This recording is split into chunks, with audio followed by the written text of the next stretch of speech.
ഖലീൽ ഇബ്രാഹിം തങ്ങളെ വീടാണ് നമ്മൾ ബാക്കിലുള്ളത്. നമ്മളിപ്പോൾ ഉള്ളത് ഇറാഖിലെ അൽ നാസിറയിലാണ്. BC 2000 ആണ്ടിൽ ഇറാഖിലെ അൽ നാസിറിയ പ്രവിശ്യയിലെ ഉർ പട്ടണത്തിലാണ് ഇബ്രാഹിം നബി അലൈഹി ഇസ്ലാമിൻ്റെ ജനനം. ഇസ്ലാമിലെ 6ാമത്തെ നബിയായിരുന്ന ഇബ്രാഹിം നബിയുടെ കുടുംബം അക്കാലത്തെ ധനികരായ സൊമീറിയൻ ഗോത്രത്തിലായിരുന്നു. 22 മുറികളും 61 വാതിലുകളുമുള്ള ഈ വലിയ കൊട്ടാരത്തിലായിരുന്നു നബിയുടെ ബാല്യകാലം. സൊമേറിയൻ ഗോത്രക്കാർ ബിംബങ്ങളെയാണ് ആരാധിച്ചിരുന്നത്. ചാന്ദ്രദേവനായ സീനായിരുന്നു അവരുടെ ദൈവം. സൊമേറിയൻ രാജാവായിരുന്ന ഉർ നമുവാണ് ഈ അമ്പലം പണികഴിപ്പിച്ചത്. ചാന്ദ്രദേവനായതുകൊണ്ട് തന്നെ ദൈവങ്ങളെ പ്രീതിപ്പെടുത്താൻ കൂറ്റൻ ഉയരത്തിലായിരുന്നു ഇതിൻ്റെ നിർമ്മിതി.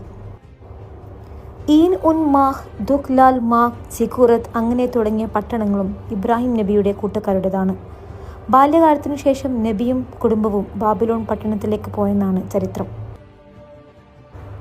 ഇബ്രാഹിം നബിയുടെ ജീവിതം ഇവിടെ തീരുന്നില്ല.